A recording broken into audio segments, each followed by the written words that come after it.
I am so glad you convinced me that the family car should be the Defender 110. It is so beautiful inside, it's so comfortable, and it just feels indestructible. Yes, it really is. I've been waiting a long time for the new model to come out. The Defender 110, I'm telling you, it's my favorite car of all times. It's my third one. You know, I have stories of going off road. The guy managed the group. He was like, "What are you doing in this beautiful car?" I'm like, "I'm going off road." He's like, "Are you sure? Because you can use one of ours." And then they look like Mad Max cars. I'm like, no, we're going to do this. And he was shocked. Wow. Well, it's great because the Defender has been reimagined for 21st century adventure, and its unparalleled off-road ability as well as its robust interior are invaluable whether you're headed towards uncharted territory or just a weekend of exploration. The Defender 110 tackles challenging surroundings with absolute confidence. The SUV conveys strength outside and in, featuring peerless technology like an intuitive driver display and an award-winning infotainment system. That's my favorite part, to keep you connected no matter where the journey takes you. Adventure is unique to everyone, and so is the Defender. Choose from the two-door Defender 90, the four-door Defender 110, or the larger Defender 130 with the ability to seat up to 8 passengers. You'll find uncompromising performance in all three. So pack up and go even further with the Defender 110. Learn more at LandRoverUSA.com/Defender. Capella University is rethinking higher education. With its game-changing FlexPath learning format, you can earn your degree on your schedule and fit your education seamlessly into your life. Imagine your future differently at capella.edu. This isn't your average business podcast, and he's not your average host. This is the James Altucher Show on the Choose Yourself Network. Today on the James Altucher Show. I'm honest with myself. Like when I look at something that's troubling me, for some reason I'm able to look at it and say, okay, this is something that is not benefiting me. Not that it's not benefiting me, but it's never, ever going to benefit me. Because that's the difference. Like when I looked at my drinking and my drug use, it was like, this is never going to get better. It's only gotten worse. And so did you just say, I'm going to go to an AA meeting, or did you stop cold? Yeah, so this is tricky because this is a public forum. So one of AA's traditions is that you're not supposed to like represent AA at a public level. How would I know that? I don't really know. I'm not at liberty to say. Enough said. But you know, and the reason is because I'm an individual. I don't represent AA at all. I'm an individual that benefited from the 12 steps. So I don't claim to purport that this is the way, this is the only way. This way worked for me, and I've seen it work for many others, but I'm sure there's other ways to stop and stay stopped, which is the hard part. And then you mentioned you started working on yourself in other ways. What are some of those ways? Just in my actions. I realized how much my actions affect how I feel. I always acted how I felt instead of feeling how I act. And I realized early on, like, there's two beings that act how they feel all the time, babies and animals. And I don't want to be a baby or an animal anymore. I want to be an adult with a fully developed prefrontal cortex that I can be proud of and like stand by, you know. But it took a lot of time, and I'm still working on it. I think that's something I'll be working on until I'm gone.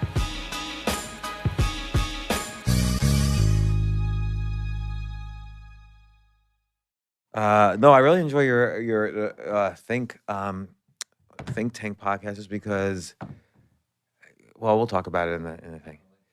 That's just it. Is everything I want to talk to you about, we might as well just talk about while we're recording. Of course, that's why I started the podcast. I kind of Pretty much don't have new conversations with people anymore unless it's being recorded. That's the problem with doing a podcast. I know, you try to save everything. Right.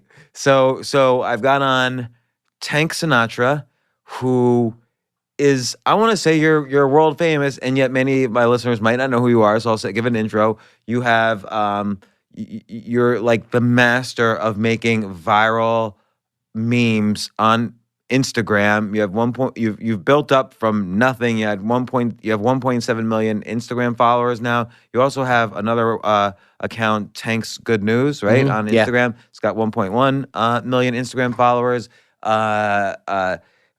Every one of your posts Instagram posts is so funny. You get, hundreds of thousands of likes on them. They're hilarious. We've also run into each other doing stand-up comedy. You're doing stand-up comedy. Just an an all-around funny person, although I feel like you direct, I'm going to make the guess that you direct most of that creativity into your Instagram memes and some of it to the passion in stand-up, but you actually also have quit your job to just do Instagram stuff. Yeah, it's crazy. My life had turned out not at all like what I thought it was going to. It wasn't looking good for a while. So that's two separate statements. What did you were working at like a fencing company? Yeah, I mean that's my.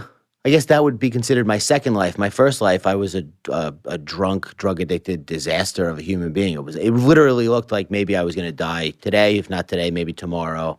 And like, I don't know, like you grew up in Long Island, right? Yeah. What triggered? Was it just like hanging out with your friends in high school? Like everyone No, was I drinking? think like if some people I've met that are sober are like, I was born with this problem. I was born an alcoholic.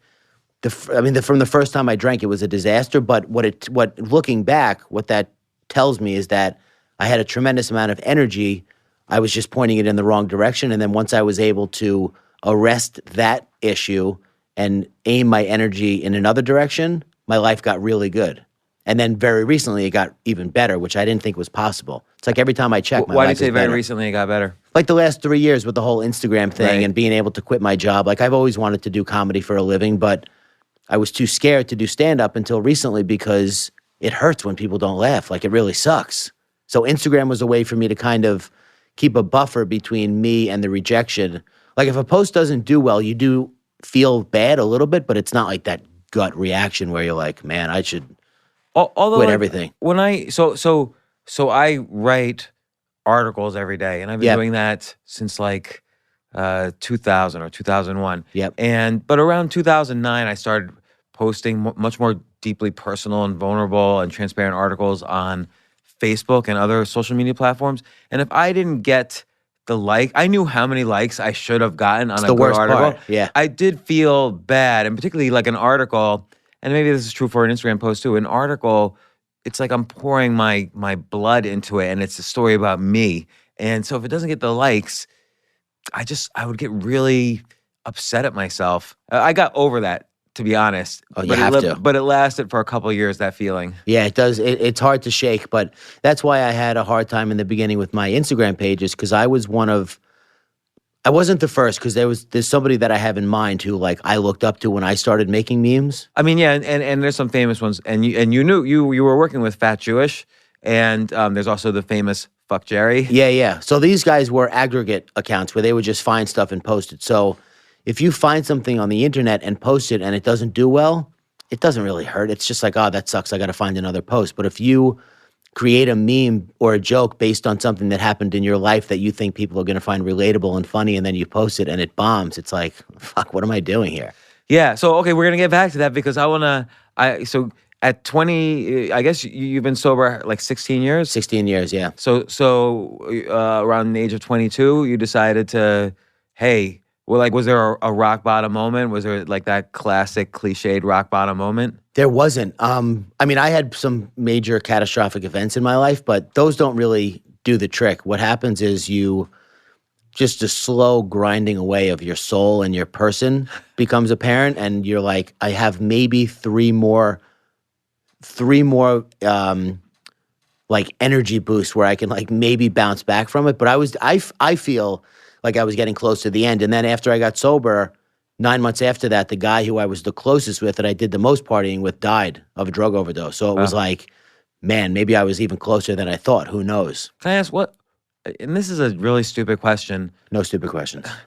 This one might be. But what actually is a drug overdose? Like, what happens? Because the way you say it, I assume it's by an accident. Yeah. You can do it and with the intent to kill yourself, and I understand that. But what is an accidental drug overdose? Well, as fate would have it, I just found this out like 2 days ago from a friend of mine, which is really interesting to me because you're sitting here asking me now, and now I can say it publicly. I'm not a doctor. Let me preface what I'm saying by saying that. Oh, I thought you were a doctor. Should I leave? You're bulked up and jacked like every other doctor I know, and you've got tattoos all over. Very and doctor-y. you're on Instagram all day, like most of the doctors I know. Yeah, I'm not a medical doctor. So essentially, opioids slow your breathing down to the point where your brain doesn't get enough oxygen, so your brain stops working. And then what happened with my friend Mike was He probably choked on some of his spit because his brain wasn't making it swallow it. Then he threw up and then he choked on that.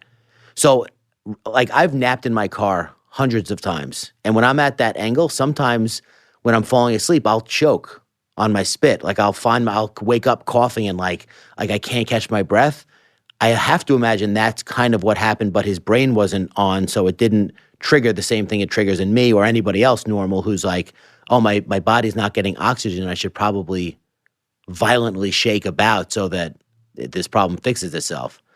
So it slows down your breathing, which I've experienced on drugs. When I was doing drugs, I experienced that really, really slow breathing, but I guess it goes past that point where it's relaxing and you're dead. Like, you ever And really... maybe you're asleep, so you're not noticing it. You're Like, do you think he noticed and he panicked? You're probably more passed out than you are asleep. Like almost unconscious. So, okay, because I was wondering, so this is many years ago, and I've never talked about this, but one time I had a large supply of opiates given to me by a doctor who probably shouldn't have. Yeah. He was a cancer doctor, so for him to prescribe that was not noticeable by the pharmacies. And I was in a really bad relationship. This is a very long time ago, and we were drinking and taking the opiates. Yeah. And it's like some painkiller, and it wasn't really affecting me, or I didn't feel like it was affecting me. So I didn't know it, and also I didn't know this about overdoses. So I think I maybe took like 10 of these pills, and we were drinking like all day. And the next morning, I woke up and I wasn't breathing, and I thought it was like maybe like a panic attack. That's how people describe a panic attack sometimes. Yeah. So I decided to just like calm down, like in a meditation sort of way, and just like try to just slowly breathe through it. And I breathe through it, obviously. But I was wondering if that is the direction. Is that was like the direction of an overdose? Yeah, I mean, it's oxygen. Without oxygen, your body ceases to exist pretty quickly. And that happens with the opiates. With the brain, yeah. From what I understand, I could be talking out of my ass right now. I don't know. We'll find out. I'm sure somebody will tell us if I'm wrong. Tweeters out there. Somebody will let us know. Well, what were the disasters that were happening before that that maybe you were trying to fill some gap? Just like wrecked relationships, car crashes, getting fired from jobs, just all the stuff that happens when your primary purpose is to be drunk, So when I got sober, somebody said to me, try and think of the worst thing that ever happened while you were drinking, and then how soon after that were you drinking? So in my case, I got into a car accident. After I stole my father's car, I crashed into a tree on a parkway. If the accelerator was depressed another half an inch, maybe I'm dead. I have no idea. That's why I feel very lucky to be alive always. But I drank that night because it was like, oh, man, what are we talking about? Ancient history here? That was this morning. That's not going to happen again. What are the chances of that? Were you drunk during the accident? Oh, so drunk. Every time I drank, I was just super drunk. There was no, like, my wife now will say, like, I'm going to go meet my friend for a drink. Like, can say with full honesty, I've never done that in my entire life. I went out drinking like it was a sport for hours, like it was an activity unto itself to imbibe, but I never went out for a drink ever. Did you ever read the Charles Bukowski book, Hollywood? No. So Bukowski, who was a notorious alcoholic, and he writes all about it in his poetry and his excellent novels. His novels are more memoir than novel. But in Hollywood, he writes about when they were making a movie called Barfly, starring Mickey O'Rourke, about Bukowski. And he was brought on set once, and he says to his wife, "This is totally fake." And she said, "How do you know?" And he said, "Look, these alcoholics are sometimes leaving, the people playing the extra alcoholics were sometimes leaving the bar with there would be like a half inch of alcohol still in the glass. That would never happen with a real alcoholic." That's a good indicator. Yeah, for sure. He's right. He's absolutely 100% right. That's something you hear about all the time. People, like, that was from what I understand, that's most young people, like people who drink young, most of their first time drinking was finishing off drinks at a party that their parents brought them to or something, which is ironic because then you never wind up leaving a drink anywhere. Like I don't think I left a drop of alcohol in any bottle or glass I ever started from the time I drank. I didn't drink for that long. I think that's why I'm here today is because, not here at this podcast, but just here on this earth, is because it happened very quickly. There was no denying it. There's no point in my history that I can look back and go, it wasn't that bad then. Like, it was bad from the get-go, which sucked at the time, but I feel very fortunate today because I meet people who, they don't get sober till they're 40, 50, but their 20s, 30s, and 30 and a halfs were okay. Mine was like 14, boom. 15, boom. 17. How'd you survive high school with that? So I only drank 3 times in high school because I knew that if I started, I would be over You before had I the sense started. already. This is just too good for you. 14, I drank, I blacked out. 15, I drank, I blacked out. And at that point, my mom had told me, like, there's alcoholism in my dad's family and I should be careful. And like, you're 5. I remember being like 5 years old. How could you possibly fathom what that means to have a drinking problem, you know?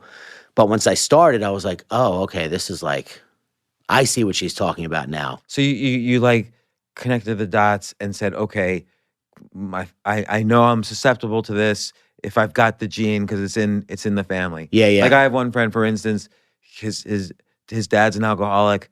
3 of his brothers are, but he just isn't at all. Yeah. And they got the gene and he didn't. Yeah. I mean, it's not a definite, like, I have 2 sons that I think about this thing, like, are they going to be okay? There's more than one aspect to it, obviously. There's genetic. I believe there's a genetic component because there's no reason for me to drink 12, 13, 14 drinks the first time I drank, except the fact that I have the allergy like they talk about. And not an allergy like, oh, I'm itchy, like an allergy being an abnormal reaction to an external stimulus. Period. That definition, like, yes, I had a very abnormal reaction. So then you have environmental, you have emotional. So being that I've been sober since I was 22, I've done a ton of work on myself emotionally, spiritually, physically.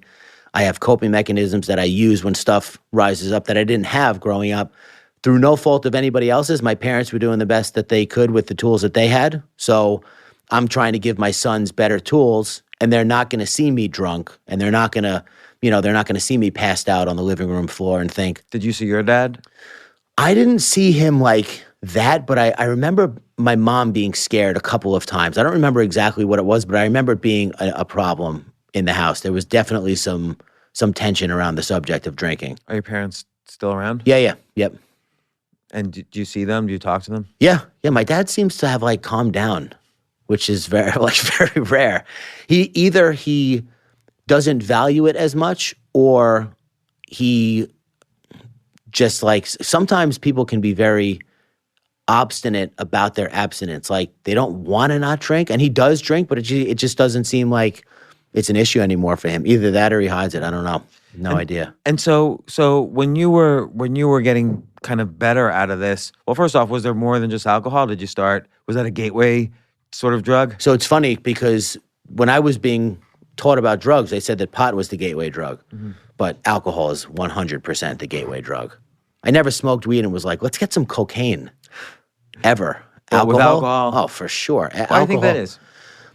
I don't know. I think weed, which, to be honest, to this day, I don't think about it and miss it, but if there was like a way that I could use that safely, that's the only thing that I ever think, like, man, it would be good to just, but I do that with meditation and breathing and the stuff that people were using before drugs were a thing, like the mystics and shit like that, you know?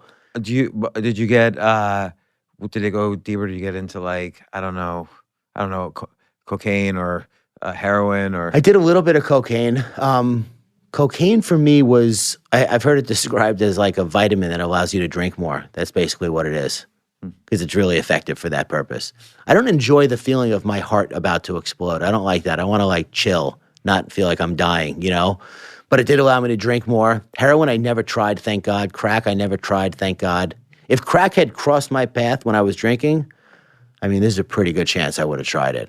So I feel very fortunate for that also. But my window was so short that I was able to, like, I'm a very honest person also with people around me, not to like, I don't believe in honesty for the sake of honesty at the expense of other people's feelings. So, like, radical honesty.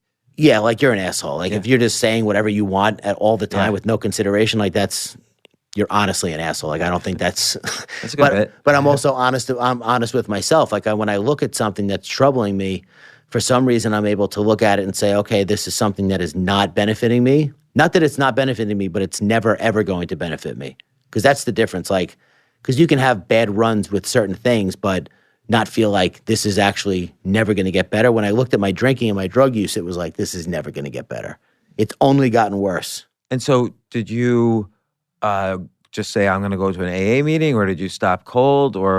And also, when you say you're sober, do you not take Advil? Like, do you take No, pain? I don't take any mind-altering substance. Okay. I smoke a little crack every once in a while, but Doesn't really alter the mind that much. yeah. So this is tricky because this is a public forum. So one of AA's traditions is that you're not supposed to like represent AA at a public level.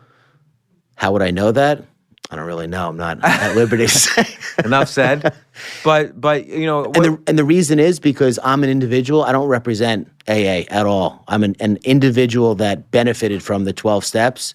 So I don't claim to purport that this is the way, this is the only way. This way worked for me, and I've seen it work for many others. But I'm sure there's other ways to stop and stay stopped, which is the hard part. yeah, like James Frey, who wrote A Million Little Pieces. Oh, yeah. You know, he at least in A Million Little Pieces, he writes he even though the program he was in the book was connected to AA, he doesn't. I don't believe he attributes AA to him being sober. I think, you know, he tried a different path. Yeah. And stay sober. And then you mentioned you started working on yourself in other ways. What are some of those ways? So my physical health was always kind of okay. Like, I knew how to work out. I knew how to be disciplined about exercise. Then once I got sober, my emotions were in check somewhat. I don't want to like exaggerate. They still could use some work, I'm sure. But just in my actions, like I realized how much my actions affect how I feel. I always acted how I felt instead of feeling how I act. And I realized early on, like, there's two beings that act how they feel all the time, babies and animals. And I don't want to be a baby or an animal anymore. I want to be an adult with a fully developed prefrontal cortex that I can be proud of and like stand by, you know. But it took a lot of time, and I'm still working on it. I think that's something I'll be working on until I'm gone. So like an adult who acts like he feels like maybe somebody might get a flash of anger and then start yelling at people. Just lash out. Yeah. No buffer. And as opposed to sort of saying, hey, taking a step back and saying, hey, I'm angry, but it'll pass. Maybe I need to think full circle about this before I act on it. Yeah, and so the work, I guess, would be I made it a habit to ingest something positive every day, not multiple times a day if possible. Even if I don't feel like I'm ingesting it, even if I don't feel like I remember it, because I know that the brain works in mysterious ways, and I just want to pollute myself. I polluted myself with negativity for a long time. So I wanted to pollute myself with positivity so that in the event that I need it, maybe my own brain would pull something out that I needed. And it's happened so many times. I read, once I got sober, I was actually able to benefit from all the beautiful knowledge out there. Because before that, it didn't register. It was like another language. I couldn't hear it. Right now, I'm big on Ryan Holiday's Daily Stoic, the emails, the books. I'm having lunch with Ryan next week. I will tell him that, yeah. I actually, he invited me when he was on your podcast a couple of months ago, but I couldn't make it. I've been dying to meet him for years since we connected. Oh, next time he's in the city, I'll definitely He's just let you know I'm going to Austin. He's a smart guy. He gets it. He understands, like, there's certain people, I know he had his work issue, but it seems like certain people just understand that obsessive mind and how to wrangle it.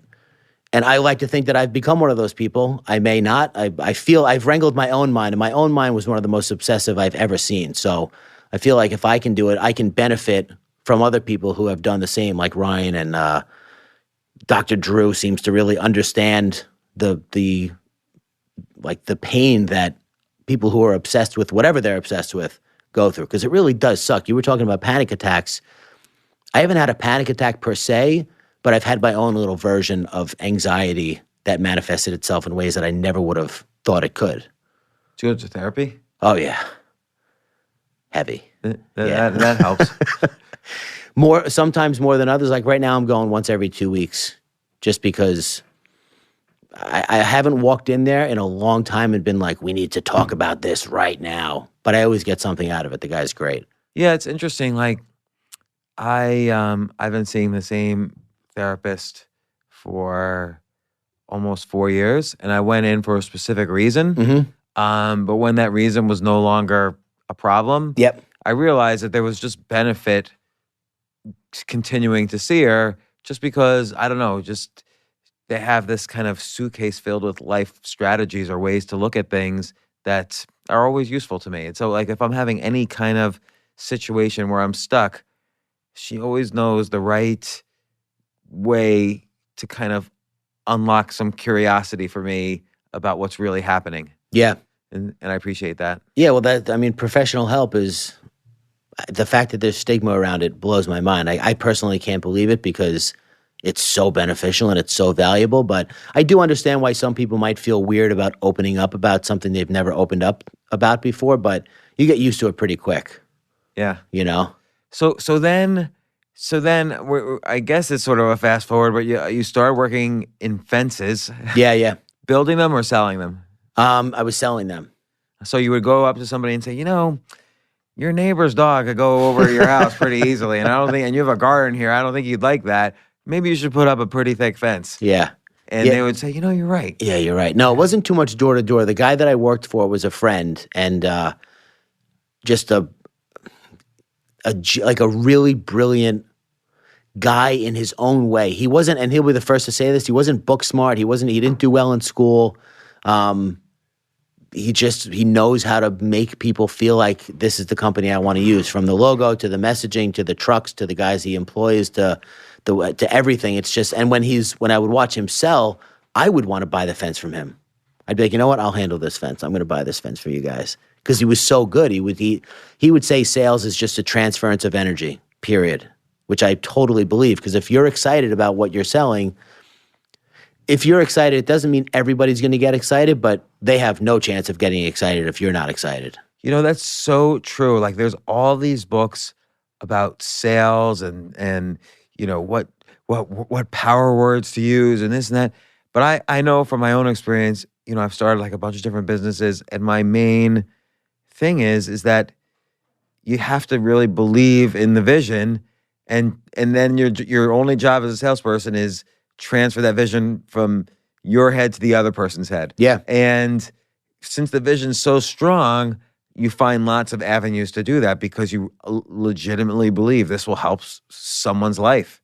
And if you don't, you will be a terrible salesperson. Right. So maybe that's not the career for you. But I think if anybody, I also used to feel like if the company that I worked for wasn't perfect from A to Z, then I don't want to work for them, which is so arrogant and so stupid. It wasn't that No, it's not stupid at all. But all you need to find out is from A to Z, does the person care about D or M or P or T? And then focus on that letter or that characteristic of what you're doing and get them excited about it. It doesn't need to be everything is perfect because no company is perfect. We would have our issues, but competitively, as far as like the material is the material, fence is fence for the most part. I'm sorry, Joe. We had the best material, obviously, but there are other companies out there with that. But the installation, like, it's just the whole process. You need to know back to front. And I don't, like, I could not, James, put up a fence. I sold fence for 10 years. I couldn't put up a fence if you had a gun to my head.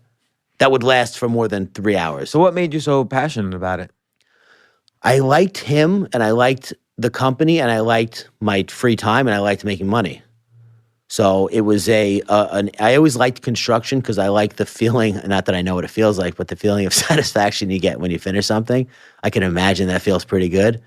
But we're living in such a world of ones and zeros that creating something that changes the physical universe is like an amazing thing now. And even just to be creative adjacent, to be able to facilitate. Like my view of work has kept me going for a long time, and I never felt like work was a punishment for needing to eat. Like, if you want to eat, you got to work. You're in trouble now. You got to put. I never felt like that. I felt like I have a skill, and whoever comes my way that needs the skill, I'm going to convince them that I'm the person that they need to use for that skill. And then, like, if you happen to get a pool and now you need a fence, well, I happen to know 4 guys and a girl and another guy who order the material, and I can make it happen for you. And that's like my vision of work, is like providing this special skill that I have, whatever that may be. It turned out to be memes. But before that, I was a waiter, and I knew that I felt like if somebody heard about the restaurant, looked online, read the menu, decided to come, made the reservation, called their friends, got off work, went home, got dressed, got excited, picked them up, and went to the restaurant, I was not going to be the weak link in that puzzle. I was not going to be a bad server. So through all this, it sounds like there's a real disciplined work ethic underlying all of this, even in the drinking. Oh yeah. So you kind of, like you said, you kind of transfer that energy into more positive outlets, finally resulting in something that you really got obsessed with and passionate about, which is, delivering joy and happiness and entertainment to people's lives through Instagram memes. Yeah. And so when did you create your first Instagram meme, and why Instagram? You know what? That's a good question. It wasn't on purpose. I just feel very fortunate that was where I hung my hat, because Facebook kind of changed. Vine ceases to exist. Snapchat never had the growth that everyone thought it was going to have. Yeah, then there was one Meerkat for a while. I don't know what this. Then there was Meerkat is. Periscope. There's all these things. Yeah, I mean, there's so many different choices. I feel like Instagram, it's got that right balance of image and ability to communicate. You can't write a million words on Instagram, and you can't do it over and over and over again, because you won't show up. Like the algorithm, they fixed that. All the creators that I know have a problem with the algorithm. I love it. I think it's fantastic that they did that. So what do they do? So that if you have something that's a lot of text on a post, it'll kind of go down on the algorithm? Well, it'll show 3 lines and then it'll say read more, which most people won't. Oh, I see. On the caption. On the timeline, yeah. So not text in the graphic, but text on the caption. Yeah. So that's very interesting, because like on Facebook, I did notice, I guess a year or so ago, Instagram, there's so much more engagement per follower than Facebook. And I'm a writer, so it kind of disappointed me a little bit. So I started playing around with, well, what if I just write slightly shorter posts and and I always had a photo with my Facebook posts. I'll just put the photo on Instagram, and then I'll put the post on Instagram on the caption. But you're right, it doesn't work as well. You can't really use Instagram to write articles. It's really there for just photos and a caption. But they also recognize text in the photo. Do you think that affects the algorithm? I mean, it could. It definitely could. I've heard a million different things I've heard a million different possible explanations to why stuff doesn't do well. I've been guilty of it myself. I'm complaining the algorithm is not showing my content. It's not showing my content. And then the second post, the third, oh man, I'm not gonna do this anymore. Then the fourth post crushes, and I'm like, oh, my content sucked for a little while. Yeah, because got it. This is why I always, even like 10 years ago, people would tell me for my articles, like, what are you doing for SEO? Like, it seems like you're dominating. And I said to them, I don't even know what SEO stands for. Like, if you don't have good content, SEO is not going to build your brand. Irrelevant. Right. So the only way to really build up is content and people liking you. Yeah. Not even your content. They have to like you. I 100% agree with that. And I think that consistency and authenticity are 2 words that I've thought about multiple times a day for the last 3 or 4 years, just making sure. Because if I'm not being authentic, there's no way I can be consistent with that. And if I'm not authentic, then the people who are following me are actually getting duped a little bit, and they're going to find out eventually that I'm not the person that I claim to be. Right, because I think also when I look through your, pages and pages of Instagram posts, or, scrolling down, the authenticity comes out, because what you're authentic about, those are the things you know and care deeply about. So you're able to kind of find the humor and connecting ideas. Yeah. So correct me if I'm wrong. You're the expert, so I want to learn. It seems like a great meme. So just actually let's back up for a second. When did you start making the memes?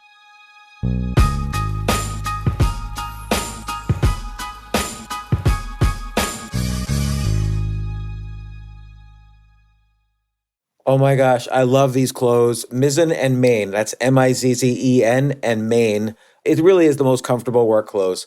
Travel clothes. I had to travel this whole week. I'm traveling for a week and a half, and I just took Mizzen and Main clothes with me.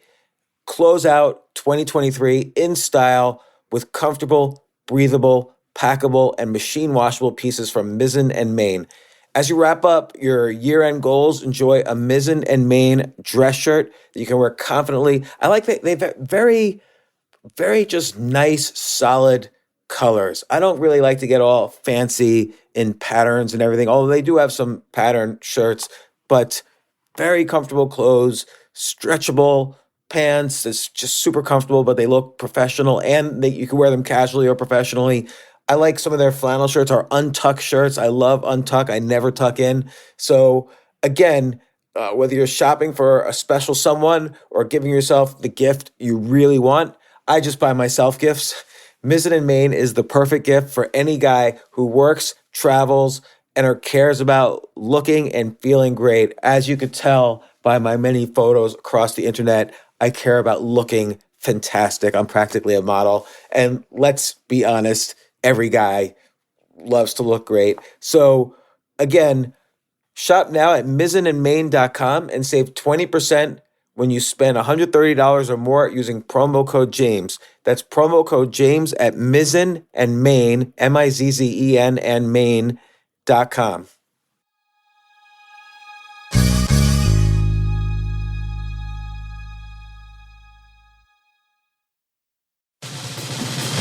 These days, we're all investors, trying to be smart with our money despite our worst impulses. But at iShares, we believe that deep down inside of every investor is a better investor. One that's just waiting to be let out. Explore iShares ETFs and insights and let your best investor out. Visit iShares.com for more information. You know what I love about fantasy sports is that even though I'm not going to be a great basketball player or a baseball player or a football player or whatever, I feel like I get to participate and make decisions and use my knowledge of these different leagues or these different sports to compete.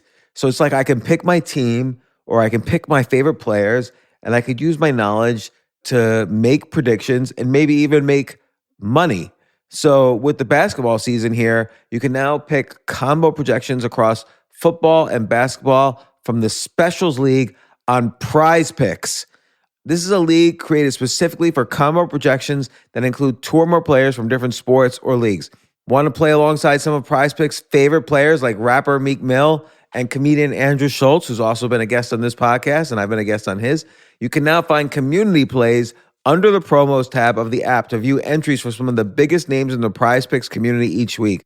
Look, Prize Picks even offers a reboot policy so that your entries stay in play even if one of your players gets injured. For football and basketball games, if you have a player who exits the game in the first half and does not return in the second, that player is rebooted. Prize Picks is the only daily fantasy sports platform with an injury insurance policy. What? So, I love playing it. I love anywhere where I can use analytical ability with my interests to demonstrate some skill and maybe make some money. And I like the game-like aspect. I do wish they had chess as a category on prizepicks.com, but I'll settle for what they've got. Maybe I should make my own fantasy chess league. But in any case, I love Prize Picks. Go to prizepicks.com/James. Use code James for a first deposit match up to $100. That's the easiest $100 you're ever going to make. So that's prizepicks.com/James and use code James. Daily fantasy sports made easy.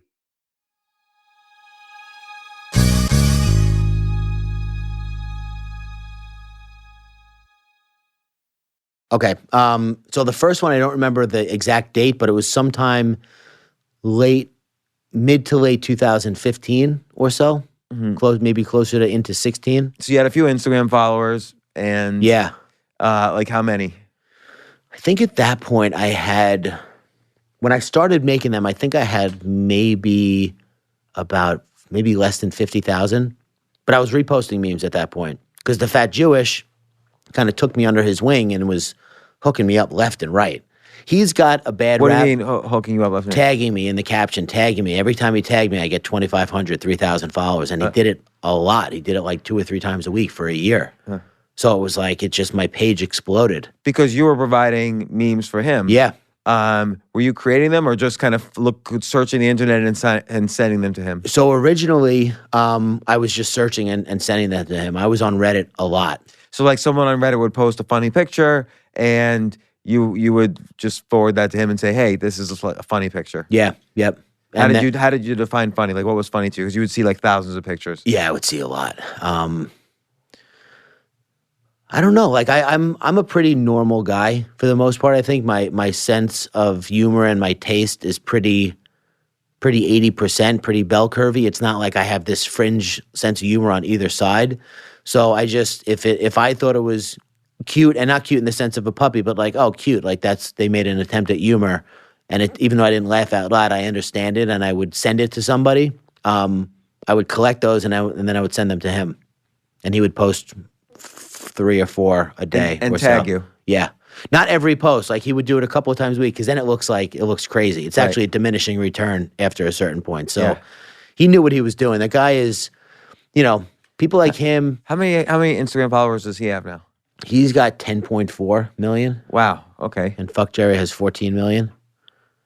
Which is, there's a little bit of heat on both of those guys, especially recently because people are really starting to understand that there's a living to be made on Instagram if you're smart about it and savvy. And a lot of people on Instagram that make their money through sponsored posts or by launching businesses with their huge platforms have created the platform off of the content of other people.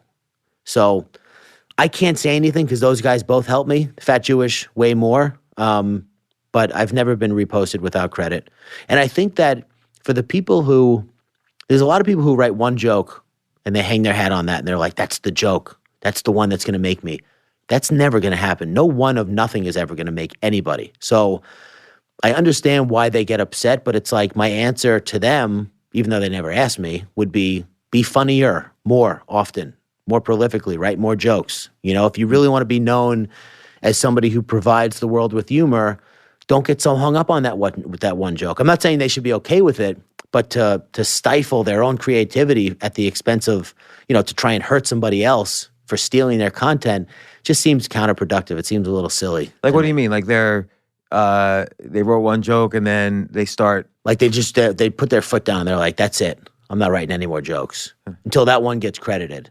And then they get credited and they see a small trickle of followers because the post is a week old or whatever. And on the internet, nobody cares about anything for more than a week. Yeah. Even like the craziest shit, just nobody talks about it ever again. It's insane. It's good and it's bad. It's good if you're the person with the heat on you, but it's bad if you're trying to make a real movement happen. So you started, and then so after sending so many to like Fat Jewish and others, did you say to yourself, I've got my own take on this. I should do this for myself? Yeah. Basically, one day I was looking for content to send to the Fat Jewish, and I couldn't find anything that I thought was good enough to send to him. So I started back at the top. I started at the top. I went to the bottom. I was like, "There's nothing here today. There's nothing good enough. Like that would even pass me because I was a filter for him. I would filter out a lot of the garbage, and then he would even filter further. So if I sent him 40 things, he wasn't going to post 40 things. He would pick 3 or 4. So I saw some pictures that a caption popped into my head, and I went back and found it, and then went on Twitter. I asked somebody, "How do you make a meme?" Just like everybody else, I had to ask somebody, "How do you do it?" And they told me, and I made my first meme, and when that one did well, when that meme did well, I don't know, that was a good feeling. That was like, maybe I'm funnier than like I think. So the unique thing you were doing is rather than just reposting a picture, did you have the joke first, the caption first, and then you found a picture to fit it? No, it was normally I would see the picture and it would spur some kind of memory in my brain, and I would humorize it or make it funny. And again, the picture is something that resonated with you. Like, for instance, you must love dogs, right? Because of course, there's a lot of pictures of dogs, so it's authentic to you. And then the caption might be something, again, authentic to you, like I'm trying to think of. I'm looking through your feed right now. There's one that Ellen just reposted that was an old one of mine. Oh, is it the Egg and Ellen? Tomorrow and Ellen? Or No. That was pretty funny though. Yeah. That was that I was proud of. It's like if I can see any kind of emotion in the picture at all, I'll key in on it. Like a quick story that is weird of me to tell, but I'm going to tell it anyway. When I was young, I took an IQ test because I punched some kid in the back of the head. So I got sent to the psychologist. So funny that the punishment for a punch is Go get checked out. You must take an IQ test. Yeah, you might be too dumb to be in this school. No, I got sent to the psychologist, and the psychologist was like, "All right, part of the thing is I'm going to give you an IQ test." And part of the IQ test, I guess they were doing an emotional intelligence thing back then before it was an actual quotient that they could figure out. I don't know if they do that yet, but he counted that into my IQ. And I'm scared to get my IQ done now because I know it's going to be lower. But back then, when I was 6, it was a 130, which is I don't think I would even come close to that today. Like a genius. Yeah, so I'm not going to take another IQ test. I'll sit with that one. But he showed me a picture of an old woman and an old man, and the man was standing behind the woman, and the woman was sitting on the couch, and the man had his hand on her shoulder, and she was looking down, and he said, "What do you think is happening in this picture, or what do you see in this picture?" And I imagine, like my son today, now is 6. He would say something like, I don't know, grandma, grandpa, whatever, I don't know, watching TV. I somehow was able to create this whole story around their life that was long and like depth. It had depth to it, and there was emotion. I pictured them going through something that I don't remember if I said like their kid just moved out and they're sad and trying to figure out how they're going to spend their days. It was some deep shit for a 6-year-old. But when I look at a picture now, I guess that same mechanism gets triggered. Right. So you look at a picture, and some pictures come across not necessarily as funny, but as there's layers in here. There's a story behind this photo. I'm always looking for the story. And then combined with that, you take some other concept that is funny to you that could be applied to this picture, and kind of the melding of a caption that you come up with this photo that seems to have these deeper layers, that creates the meme. Yeah. And the caption has to be such that it's maybe hitting one of these layers that the average person doesn't realize it's there, but once you say the caption, it all gets connected, and it's kind of funny. Yeah, they get it. Or it is very funny. And I think memes are so popular because it's like, if I have 1.7 million followers, it's like everyone likes being in on an inside joke. It's like everybody's in on this one inside joke, this one time for this 1 millisecond. So you feel a sense of like relatability, which is a word that's been just abused over the past 2 years by like people out trying to figure out how to like relate, like how do we be relatable? Like but it's real. Like relatability is very, very, very important. But and I hate using these words too, but like authentic and relatable are both these like overused words. But a lot of people try to be relatable, and it's fake, right? Yeah. And so if you can really say, you meet someone, and let's say you see similar characteristics. Oh, this person's maybe had some addictive issues, and then you find ways to relate to that in your conversation with the person. That's relatable, and that's real. It's authentic to you. And I think that's only possible if you know who you are on deep levels, because you can't relate to somebody if you don't relate to yourself. Right. You know what I mean? I know that sounds a little wishy-washy, but no, because and that's the point of any kind of like self-curiosity, whether you're a writer or an artist or a popular meme creator, which is its own art form, or a video maker or whatever. Mm-hmm. So again, like walk me through the process a little bit. Where are you looking for photos? This is like a how-to a little bit. Yeah. Which I have no problem with. When we made our app, we made it. And by the way, you shouldn't, because you're great at it. Anybody else who does this and just tries to copy you is not going to do it like you. They've got to find their own. There's nothing I like more than finding a new meme account that I didn't know existed. Because so we made an app called Momus, which is a meme making app. And part of the hang up was like, are we going to really give everybody the keys to the king? Like tell them how to do this? And my argument was like, we can tell them where to find the pictures, what to look for, how to write it, what to write, We can tell them everything we know. If they're not funny, then there's no threat. And if they are funny, then we get to laugh. Like it was a win-win for me.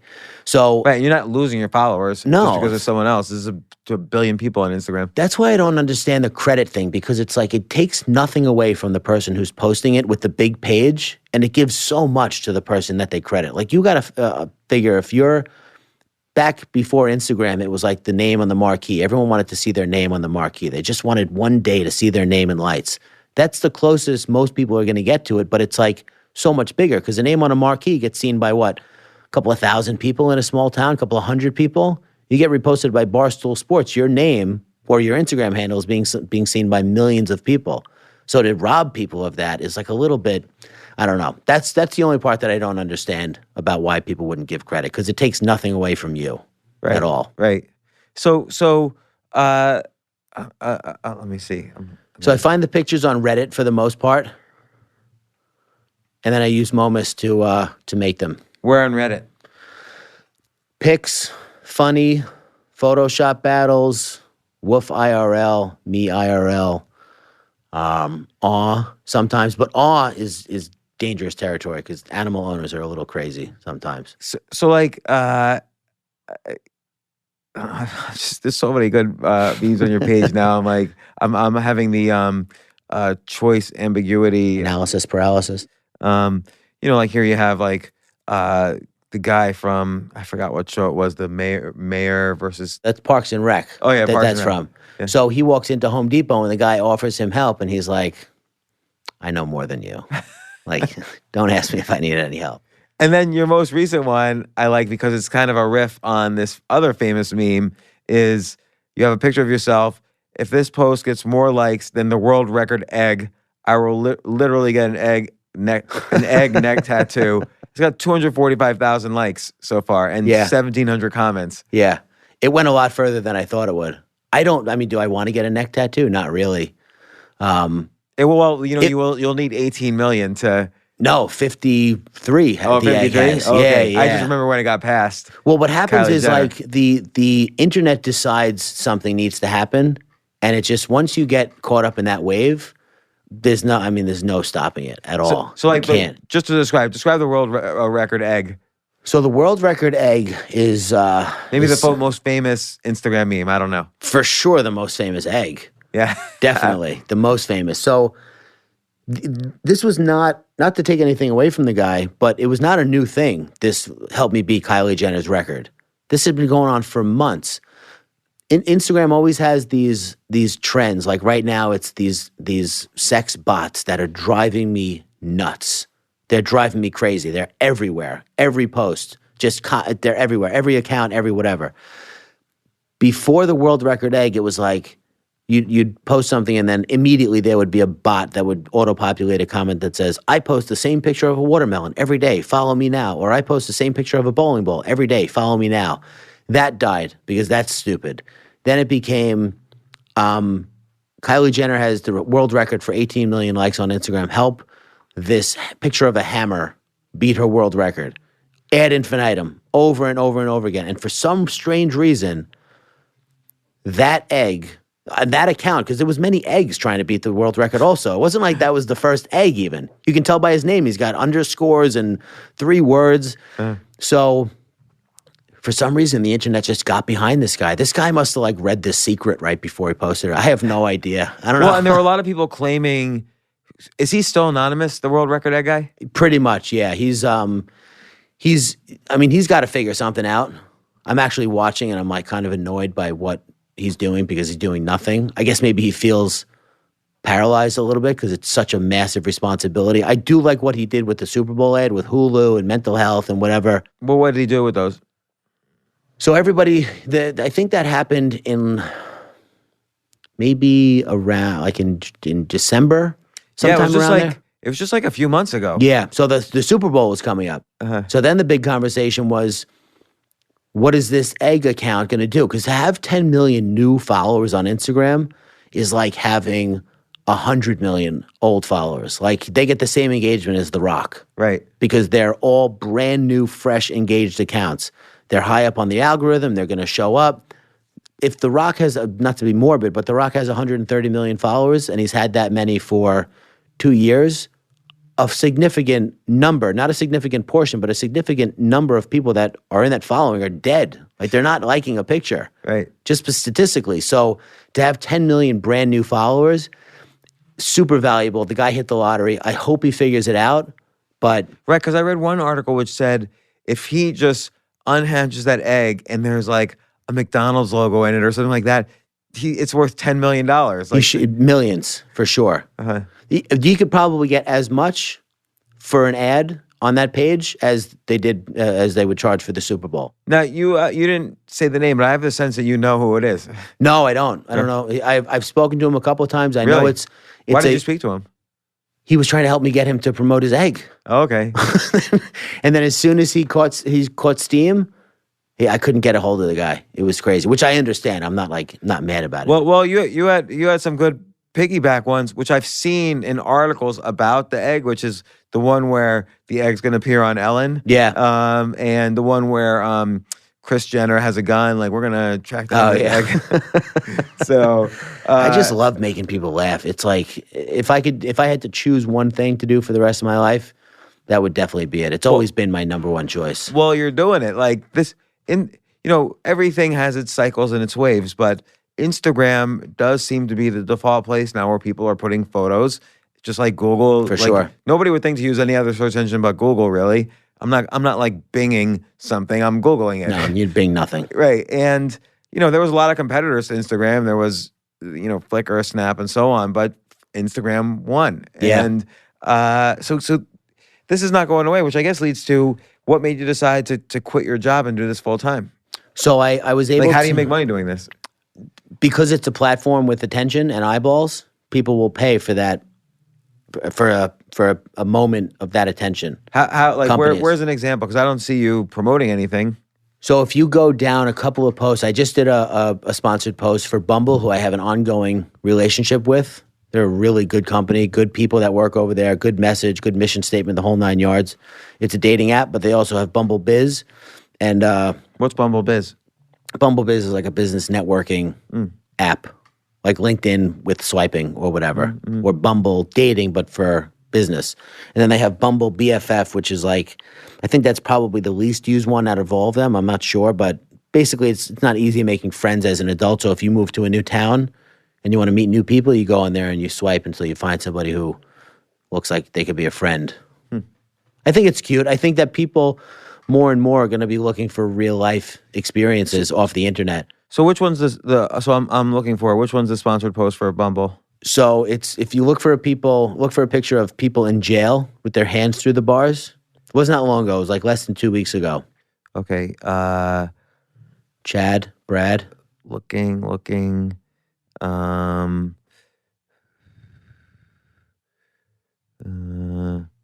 Hold on. Here's your think tank with Baked by Melissa. Oh, you're way past it. Okay, You're too far. So I remember what it was. Chad said, "What are you in for, bro?" And Brad goes, "I sent a dick pic." And Chad goes, "That's illegal." And Brad goes, "It is now."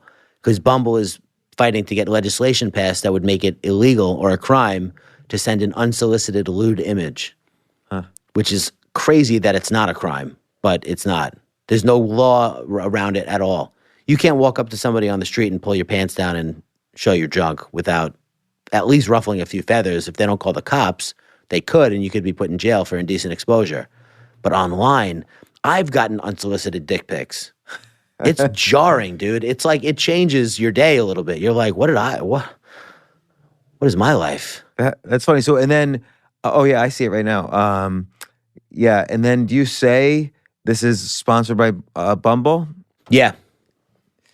Okay, I see. Bumble's working hard to pass legislation. Yeah, it's got almost 40,000 likes, so they must be happy with that. Do they measure it? Do they see like after you put this like a spike in downloads or anything? I don't know. I'm supposed to be launching something with them. So there's a lot of changes coming up in my life, which I'm good with. They're all good. I saw your guy wearing a Scribed sweatshirt. Yeah. So I'm working with that company on a book called Go to Bed Angry. Oh, so with Tucker? Yeah. I'm going to see Tucker next week also. They're all in Austin. Yeah, and but Tucker and Ryan, just so you know, they helped me market and plan out my book, Choose Yourself. Cool. And we've been friends literally for 10 years, for a long time. And we've funny. worked together on a whole bunch of projects. I almost was involved in that company, but decided to just, stick to the friend level, not the investing level. That's good. Yeah, I think they do a good job over there. I've had a they do a great job. good experience so far. So what I'm doing now is my Instagram is not really growing, which I'm fine with because it's enough already. What do I want? How many more followers do I want? Well, actually, that's a good point. Do you feel the need, like Fuck Jerry's got 14 million? Do you feel the need? Oh, I'm only at 1.7 million, but I'm better than Fuck Jerry. I should have at least 5 million. I used to feel this obsessive, incessant need for growth. Now, what I'm trying to do is I'm trying to create fans out of those followers. So if I have 1.7 million followers on Tank Sinatra and 1.1 million fans on Tank's Good News, how many of those people can I turn into fans that will come see me speak, that will buy a book, that will support me, that will whatever, So, with each, there's an interesting thing because with each fan, there's some intangible value, right? So for instance, what their advertising value is because Bumble's willing to pay you essentially per fan. They look at your number of fans, and this is how you negotiate what the price is. Mm-hmm. But then there's a hierarchy. So there's kind of an intangible fan, which you don't know who they are. You see their Instagram name, and you just see that list, and you can broadcast to them. Yeah. Then, but you can't even segment that list. You can't email them. You don't know who they are. You don't really know the demographics. Then there's the next level down, which is an email that someone gives you for free. Yeah. And those emails are higher value than the sort of anonymous followers. Sure. Then there's an email list where every email on the list has paid you something. Yeah. So you have that they've raised their hand and said, we like his content so much, we're willing to pay. And then there's further more valuable email names where they've paid a lot of money. So you have low end and high end products. Yeah. And so it's almost like you want to create a giveaway where people then have to go and give their email address in order to get the giveaway. Yeah. Now you've got that free list, and that now you have between Instagram and some huge email list where you're converting your fans to email followers. Now it's like a business. You're essentially not only an advertising business where you are here, but also a direct response marketing business. Yeah. And it changes the nature of things. Yeah. So now that I started doing stand-up, and I have the book coming out, and the podcast is going, and I have this thing with Bumble that I'm going to be doing. I just bristled against the fact that email was so important. And I feel kind of dumb now, but I'm on board now. I get it. I understand. It's never too late because email's not going away. Of course not, yeah. But by the way, you know what's even more valuable than email is phone numbers. So the open rate on a direct response email campaign, I don't know, is probably 10%, 20%. Yeah. The open rate on SMS text where they've given you their phone number, hey, you could send us text, that's 93%. Wow. So it might be, you might be right, but it might be that text. My kids don't use email. If I email them, I might never hear from them again. I have to text them. Yeah. Yeah, there's something about being able to reach people. And Instagram gives you that ability to an extent, but I don't get 1.7 million impressions on every post. Right. I know that's why it's everything is a different level. Instagram's a little more intangible because it's a little harder to track. If let's say, for instance, you're selling something on Instagram, you don't really know which of your followers are the buyers. It's harder to track. Yeah. So there's less analysis. There's less things you can do with that person. Yeah. And I'm not saying this in an insidious way. They want your content. Mm-hmm. So if you provide more avenues for them to get it and get it more directly, you're also providing a service for them, and you're building a broader business. Yeah. So, but yeah, so things are changing. Are you getting more advertisers or? So the quality of advertiser that's coming to me is higher now. Mm-hmm. So I held out on the advertising for a long time. I didn't do one ad until I hit 1 million, I think. I think that's really smart. Yeah, I didn't want to it wasn't worth it for me for $200 to bother my fans with a picture of something. Because anytime someone's paying you, they're paying you to dilute your value. Yeah. That they're not paying you for space. They're paying you for you to sell out a little bit.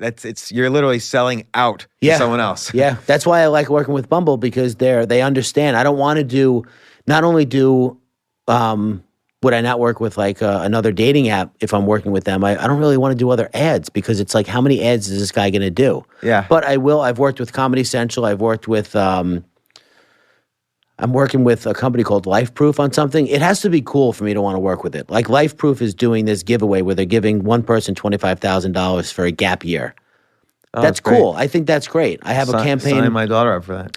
I have yeah, right. I have a campaign coming out with Mike's Hard Lemonade, which was hard for me to do because of my sobriety. I didn't really want to do it, but after talking to people outright, I rejected the idea. As soon as she emailed me, I'm like, I don't work with alcohol brands. I appreciate you thinking of me, but it wouldn't be a good fit. She goes, it's not that. Like, we're not asking you to promote. Like, we have something else. So I did one ad for Natural Light last year for the Super Bowl because they were giving $2 million away to people with student loans. Like, how I don't want to be so righteous that I'm like holding that back for people. So I did the ad. I took the money. I donated the money. I didn't tell them that. I probably shouldn't say that, but... Okay. But Mike's Hard Lemonade is doing this nationwide good news launch where they're going to be putting physical newsstands with physical papers in all the different major markets in the cities. Oh, that's great. Yeah, it's awesome. I'm so happy to be a part of it because it's so positive and it's related to your brand of Tank's Good News. It's going to be a Tank's Good News paper, basically, is what it's going to be. But they're going to print them. They're going to, I have to pick the stories and get them all the words and everything, but I can't wait. I'm so excited. So this is your career now. Like your days of fencing are over. Like now, I mean, if I had to, I would, but I hope not. You're doing Instagram. You're doing this Tank's Good News stuff, which is also on Instagram. You're doing a podcast, the Think Tank. I love also the kind of the stuff you're doing with the stand-up comedians like Dan Soder and. As you probably know or might know, I've had a lot of stand-up comedians on my podcast. I do stand-up comedy. Yeah. We're sitting in my club. Yeah. And you're doing stand-up now. Yeah. So how's that going? A lot better than I thought it was going to go. Well, here's the thing. You're funny, right? So you have material. Yeah. You've got good physical presence. So I don't know how much public speaking you've done, but I've seen you do stand-up like I can't tell you just started. Yeah. And so you have good physical presence. The crowd likes you, because you kind of address right away the elephant in the room. Like you're really like jacked up, and it was really funny actually. The way you introduced yourself was like, because it enlightened me about something that that you said no girls ever come up to you and say, "Oh man, you're jacked." But it's just guys come up to you and say, "How much do you bench?" Every day. And so that's funny, and it's enlightening because I'm like not obviously exercising at all, and I didn't know that. I just assumed the reason guys pump iron is get attention from girls. That is why it just doesn't work out like that. Yeah, I didn't know that. So it kind of combined all these things, which is. It's something the audience wants to know. Mm-hmm. It's funny, and it's a way of introducing yourself. Yeah. So, and then you get into material, and then you have a lot of material because you have this, doing these captions has forced you into a discipline of one-liners, of creating one-liners. And so the photo is almost a premise, and the caption's a punchline. For real. I tried not to do that for whatever weird reason. I didn't want to bring memes on stage. But I've done it recently a bunch of times, and when they work, it's like I have a joke about after I address how big I am, I say, I know what I look like. I have mirrors. Like, come on, I think you heard this joke on a Monday night. Yeah. I said half the time I think I know what I look like, and like I'm doing all right for a recovering fat kid, and then the other half the time, like I went to a Halloween party dressed as the Incredible Hulk, and everyone kept telling me how much they like my Shrek costume. So I don't know. Well, I'll tell you another one you have here. It was sometimes you do tweets. And I'm assuming tweets are probably, my guesses are like a focus group for you. So you see which ones get the most engagement. Now and they you are. screenshot and put on. So you have, this one's definitely a bit. You have, there's lots of different ways you can go. You can run with this as a bit, it seems. But you have, your friend says, when I woke up, I meditated, did 50 push-ups, and went for a 30-minute walk.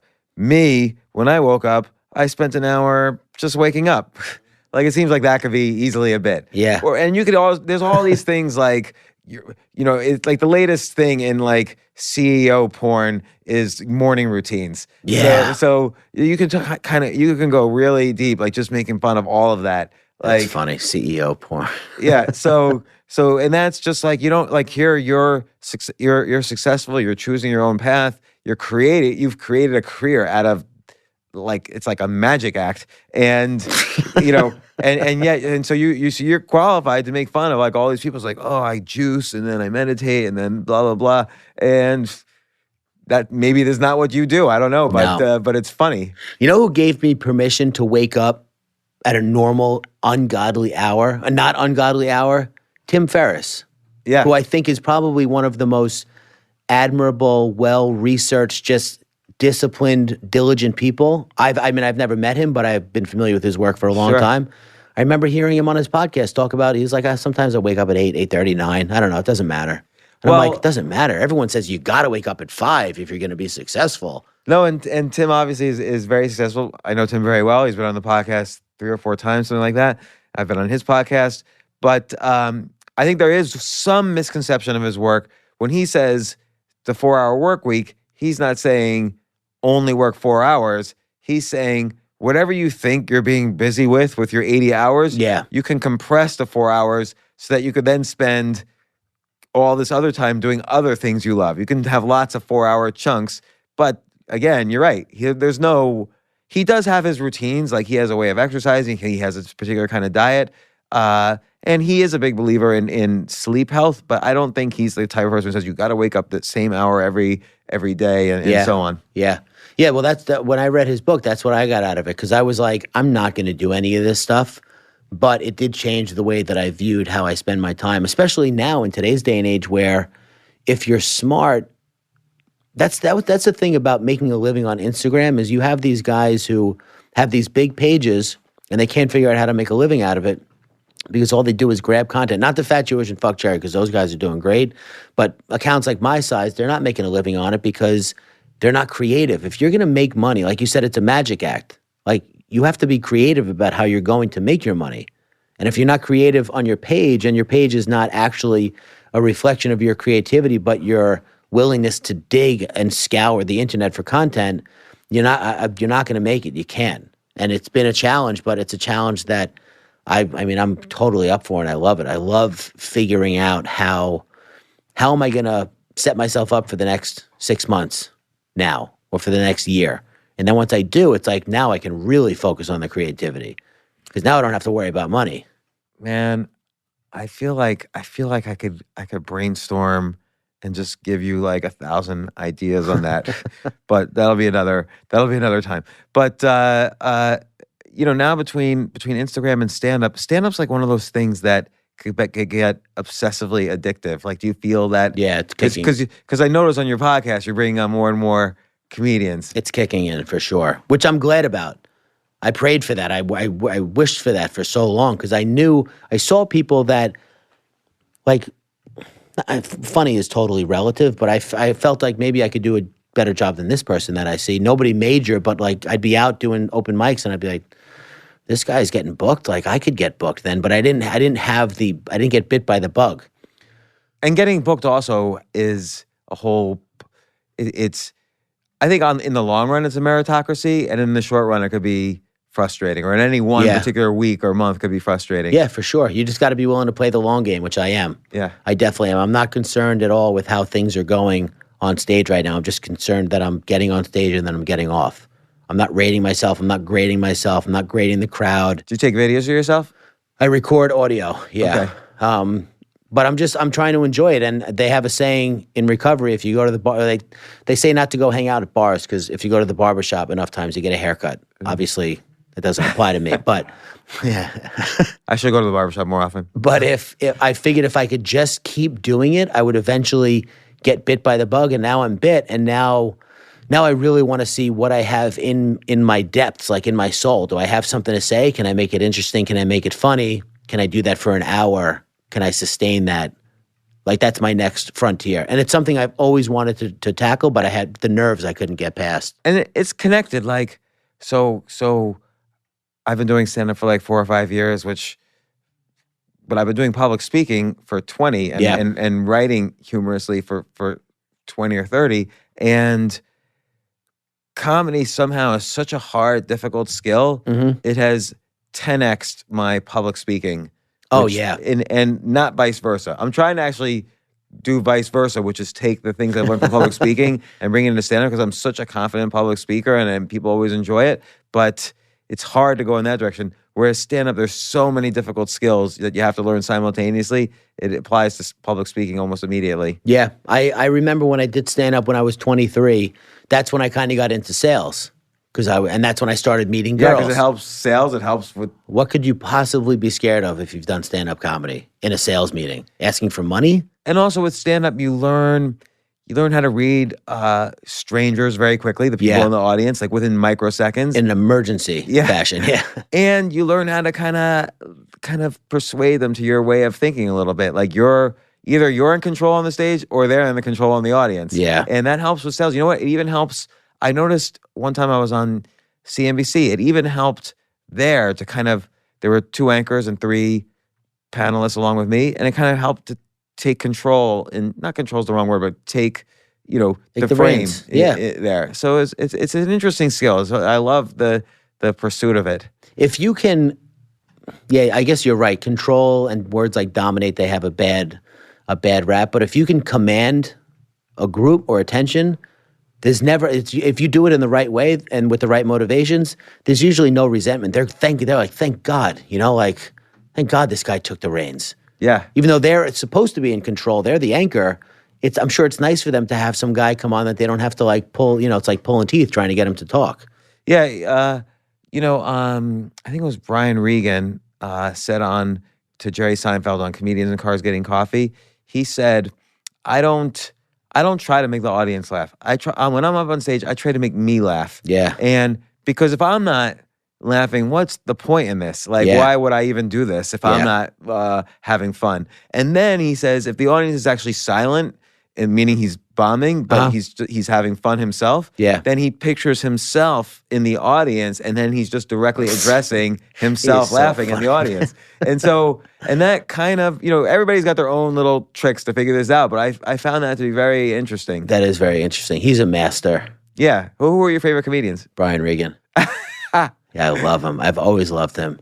His joke on his first CD about oxen and boxing and the moose. Do you know that joke? No. Oh, man. Well, you'll have to listen to it after. I don't want to butcher it, but I think it's probably the most perfectly crafted joke All right, I'm going to listen to of that all one. time. Yeah, it's like, I like jokes where you feel like maybe, like as an audience member, if you're half-witted and you're like halfway funny, I want people to feel like I have a couple of jokes where the build-up is like 3 to 5 seconds, and by the time I get to the third to last word, I can see people's eyes because they know what I'm going to say, but they don't even know that they know yet. And then I say it, and then they laugh. Those are my favorite jokes because it's like, just makes you feel funny. And like Brian was saying, like you just said, when you feel funny, everybody's laughing. Yeah. There's something about that just, I've never seen a comedian. My worst fear is to be a comedian that looks like they're not having fun on stage, which I've seen. Yeah, even if they're really good. And the audience is an x-ray machine. They know if you're scared. They know if you're just not authentic. Either you're just doing an act. Yeah. And if they're not having fun. I mean, I've seen comedians do that where they specifically say, I am not having fun. But the way they do it is funny, and then they're having fun. Yeah, I mean, you can be a great comedic writer and comedic a stand-up and not be enjoying it. Yeah. Which is, I don't want to do that. I wouldn't work. I don't want to start working now to be at a place in 20 years where I'm miserable doing what I do. And, so Jay, you were giving me the rap. Do we have a hard rap? Or is that, it's It's about 7. It's about almost 7 o'clock. So I just want to ask him 2 more questions. So you mentioned in your stand-up, and this is what I also love about your stand-up. So just by way of background, I have these insane stories from my life that I'm now trying to mine for the stand-up. Mm-hmm. And you've been getting interesting stories from your life as an Instagrammer, and I like how you were able to kind of translate that into stand-up. But you talk on the stage about this 7-year-old kid who just makes Yeah. videos of himself playing with toys, and he made $22 million last year. Like, And he made 11 million the year before. so is that just like random? Like, what happened? Does he have a whole professional crew like who planned this? Is this like So you know how what- boy bands were created? You know, in the Pretty 90s. much, yeah. So- You know who, I mean, not who, you know of like the unboxing phenomenon on YouTube, Yeah. right? Where people will like, I guess for adults, this is the only thing I can think of. Like for adults who can't afford the new thing, they want to watch somebody enjoy it. So if you're a kid and you don't have this particular toy, you want to watch a kid play with it. And I that's guess what he why- does. I guess that's why like guys like Dan Blitzerian, for instance. Yeah. Is Vicarious pleasure. Yeah. So, but how did he do it and no other seven? It was just that he was first, or He's the egg, man. I don't know. were there other kids doing that? And Oh, there's like, a ton. so how do you think he broke out? I think that, so consistency and authenticity, which I said I think about a lot. In his case, I mean, he has no choice but to be authentic. He's 7, so he doesn't know how to do anything except be himself. Consistency, content, over and over and over again. Because if you put out one piece of content and you go viral, that's pretty much the worst thing that could possibly happen to you. If you want to make a career out of it. Yeah. It feels good in the moment, but that was your one shot. So I prefer the chiseling away at people's attention where finally they're like, man, I see Tank Sinatra on a lot of these memes that is his watermark. Who is this guy? Then they look me up and they go, oh, but I don't want to like buy their attention with a PR person being on whatever. I want to earn it, and I want them to think it was their idea to follow me. So I think with him, he just put out a video every single day for years. I mean, he's 7, so how many years? Because you really have been doing it. I think he was like 4 or so when he started, and now he's 7. So it's like 3 years. But for the first year, he probably put out a video every day. I mean, his dad is very heavily involved, obviously. Yeah, and he must have a business manager. He's making $22 million. They're crushing it, They man. must do product placement or whatever. Yeah, they're killing it. He makes, so I listened to, NPR actually did a story about the whole fuck Jerry thing. And they were talking about Ryan and how he, Ryan's a 7-year-old kid. Ryan is a 7-year-old kid. He made about $21 million from YouTube last year and $1 million from the product placement. So it's almost like at that point, if I was him or if I was his dad, I'd be like, I don't even want to deal with you people.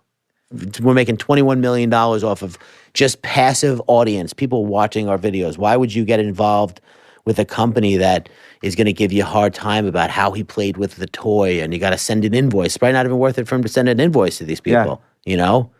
So interesting that world exists and it's only going to keep getting bigger. But to find your particular unique niche in it is difficult. Like, yes, it's easy now for this kid to make $22 million. That is trivially easy. But to be that kid is unimaginably hard. Or to think or to plan to be that kid. Yeah. I can guarantee you they did not make videos with the intention of making money. Yeah. Can almost guarantee it. I don't want to guarantee anything, but maybe they thought of it as a possibility. Maybe somewhere down the line, potentially, maybe they'll make a little money, a little extra money. But nobody I've ever met that's successful on the internet starts out with the intention of making money. That's so funny. It's just bad motivation. Well, and did you start out with when you started your account? I was good. I had actually, for the first time in my life, was fully in my heart and soul committed to my career selling feds. I liked it. I liked who I worked with. I could come home and have lunch with my kids. I could get up late. I could go to the gym. I could go to the doctor. I could go get my drive. I was out on the road all day and I made enough money to survive and then some. I was ready to do that forever. I was really ready to sell fence for the rest of my life and be totally fine. And then I started this thing and it blew up. And then the offers, the like legitimate offers started coming in. How many times you post a day? It's anywhere, like right now I'm actually slowing down a little bit because something's going on with Instagram. My account is not growing. Since I posted that egg picture, I've gained followers for the first time in months. So I think when you're starting out, the name of the game is to post every day consistently. Once a day or twice a day? I was posting, depends. I mean, there's a thing with being private on Instagram right now too, which I can't do because I'm verified. So if I go private, I'll lose the verification. I don't know what I want more, a bigger account or a blue check. I'm trying to figure it out as we go. But if you're public, probably and you're big already, like I think Instagram is pretty much maxed out with users, which is why everybody across the board is not seeing growth. because for the last 2 years, I think something like I used to go watch The Rock and Kim Kardashian's and Taylor Swift's growth. I'd go on Social Blade and see how many followers they gained in that Social day. Blade? Social Blade, yeah. And they would gain like all of them. Every single one of the big top 10 accounts would gain 100,000 followers a day. So I could only guess that about 100,000 people are signing up for Instagram a day, maybe 120 or 130 or whatever it is. So now even The Rock is growing at like a few thousand, which means that much fewer people are signing up every day than were even a year ago. So that trickles down to everybody. So I think everybody who follows who they follow now is set. And in order to earn a follower now, you got to like really be lucky or deserve it or earn it or whatever. I have no idea. I'm trying to figure it out. But I like, and this will be the last question. But I like just the mental process of what you're doing. Like, it's a different kind of humor than stand up, than writing, than let's say television writing or other kinds of humor.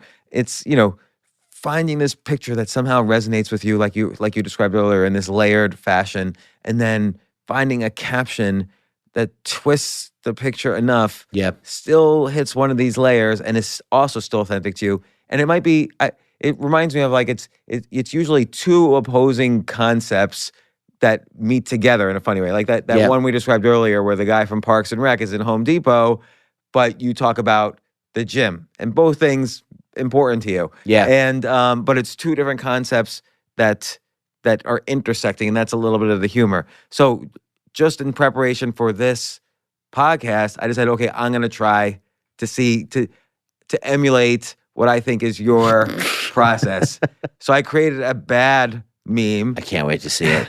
I know it's bad because I don't know, it was just first one, and I did this like an hour before I was meeting you. But the Star Wars trailer came out today. Yeah, it's very important to me. Yeah, and my daughters are very important to me. So I combined the two concepts. So I took a clip from the Star Wars video. I mean, I took a screenshot and then put a caption on it that related. So it's two different concepts that are important to me. Yeah, combined. That's good. I would give that a B plus, B maybe, because I would write. I have a thing with the aesthetic. Mm-hmm. Tell me. So I just like the white background with the words above it. Okay, but that's not for everybody.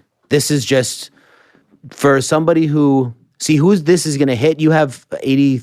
How many followers do you have? On Instagram? 61,000. 61,000. So, without any, like, I've never tried, or I don't build my Instagram account. I would bet that somebody has to have today had this happen to them. Yeah, like have their literally, they went to go pick their daughter up, and their daughter was like. So when they see that, that's going to touch them, and that's how it happens, one by one, and that's how you build this trust with people, just like with stand-up. Yeah. When you do your stand-up, people get to know you. Well, and let me ask you this. I think I use too many words. No, that's fine. That's fine? Yeah, that's fine. And then also, this is from the Star Wars trailer, but it just came out, so maybe I feel it's recognizable as Star Wars because she's holding a lightsaber. It is, yeah. But it's kind of a blurry scene a little bit. Yeah. So that might affect the aesthetic as well. I don't know. See me looking at this picture, I don't know how I would phrase it, but this picture says to me more that when I was a kid and my mom would take us somewhere, it didn't matter where I was, I never wanted to leave. So for me, this is like a kid being a pain in the ass, and you're trying to get them to go, and they're just not having it, and they're off. Yeah. And now you got to get them in the car somehow. That's what I see there, but that's the beauty of the memes is that everyone... and also because you have little kids now. Exactly. Whereas I'm not picking anybody up at school. Yeah, exactly. So all right, it's funny. I enjoyed the mental process. I felt like different neurons were firing. That's awesome. Which I enjoy. That's so funny. So Tank Sinatra. There's so many different ways people can find you. One is first off, you wrote a book, Happy is the New Rich, which is like a lot of inspirational quotes that are in fact inspirational, and I don't know if you came up with them. I had never seen these quotes anywhere else. So Yeah, good book. that was 10 years of me suffering, writing down any kind of glint of light that I had in my brain. That's good. You're a thinker. You have also the Instagram account Tank's Good News, which is kind of like here's an example: 20-year-old raising 5 young siblings is gifted a car by a local sheriff's office. So you have these kind of nice things that are real and true that people don't read about because the newspapers are focused on fear and greed. Yeah.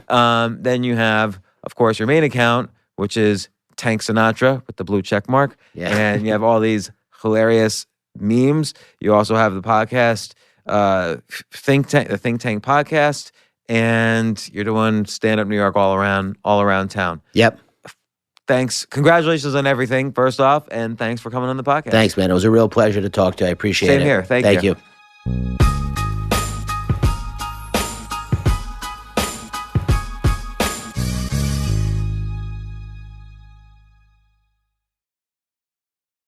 AI might be the most important new computer technology ever. It's storming every industry, and literally billions of dollars are being invested. So buckle up. The problem is that AI needs a lot of speed and processing power, so how do you compete without costs spiraling out of control? It's time to upgrade to the next generation of the cloud, Oracle Cloud Infrastructure, or OCI. OCI is a single platform for your infrastructure, database, application development, and AI needs. OCI has 4 to 8 times the bandwidth of other clouds, offers one consistent price instead of variable regional pricing, and of course, nobody does data better than Oracle. So now you can train your AI models at twice the speed and less than half the cost of other clouds. If you want to do more and spend less, like Uber, 8x8, and Databricks Mosaic, take a free test drive of OCI at oracle.com/advance. That's oracle.com/advance. oracle.com/advance.